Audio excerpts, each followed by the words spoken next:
Today I forgot to start recording the thing of my taking English class, so let's go through the textbook for today.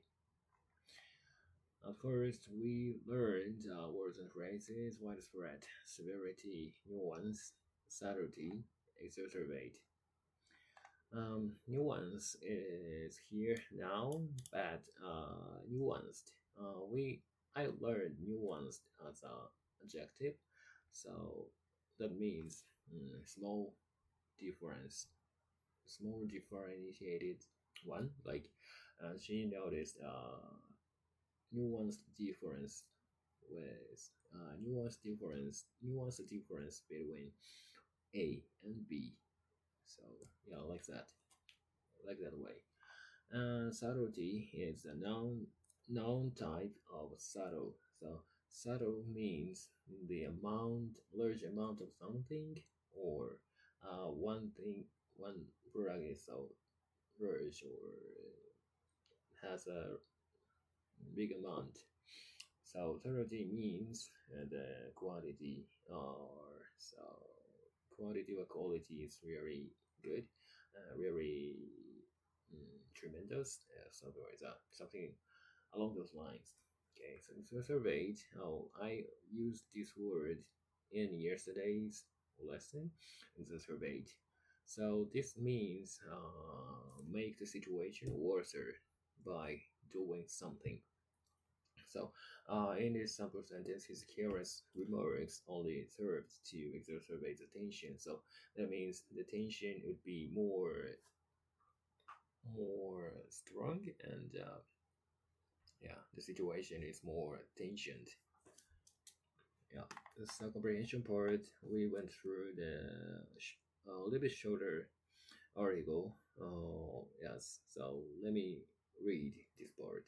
Why is reading fading and hurting our future? In a digital time where brief videos and news updates replace books, experts wonder if we're heading to post-literacy society with fading deep reading. Scholars warn that technology push to short content dulls thinking skills and weakens talks on key topics.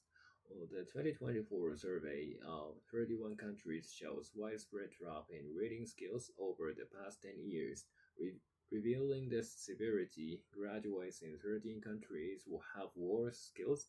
Many US adults read like 10-year-olds, and university students could not understand vocabulary and metaphors in 19th century novel, missing its nuance.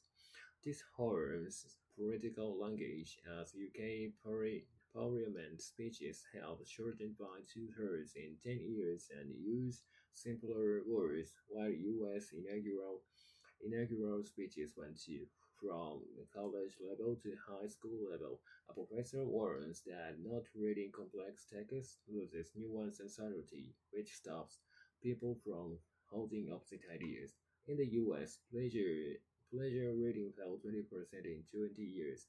In the UK, 40% of the people read no books last year.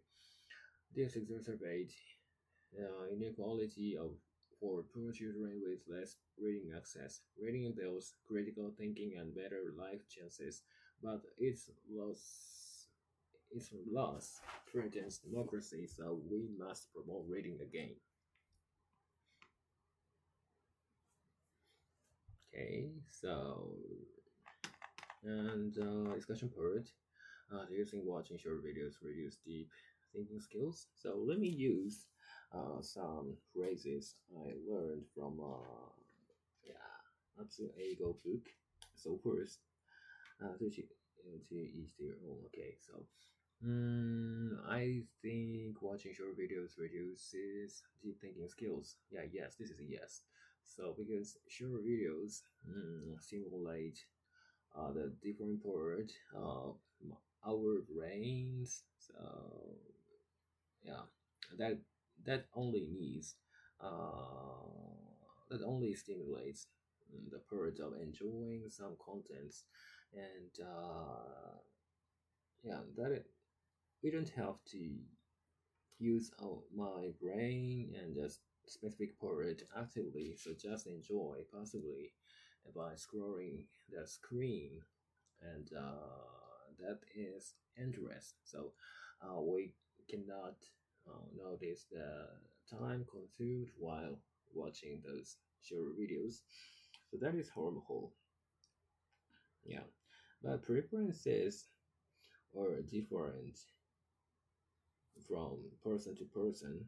Yeah, to each their own. So yeah, that should be aligned with the preferences. So yeah, sometimes it's okay, but so addiction may be harmful to our thinking skills. And yeah, so I feel like I don't have good deep thinking skills. So every time in discussion, I mess I mess up a discussion mostly because poor deep thinking skills.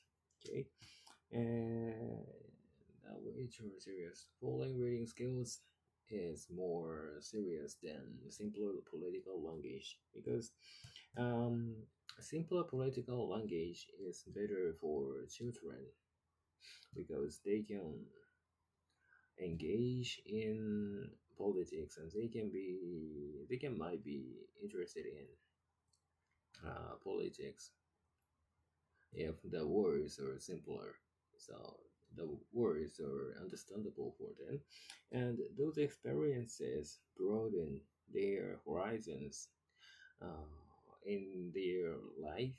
Yeah, in my experience, yeah, so I couldn't foster the sense of politics in my childhood. So, uh, as as it stands, it is really difficult to understand the system of politics and yeah, voting and something along those lines. Yeah, so familiarity from childhood is really helpful for their future as the as the citizens. Yeah, so I was over the moon about traveling recently. So yeah, last month I went to Sydney, but next month I will visit South Korea. Yeah, this article reminded me again about yeah the importance of reading novels and yeah longer text.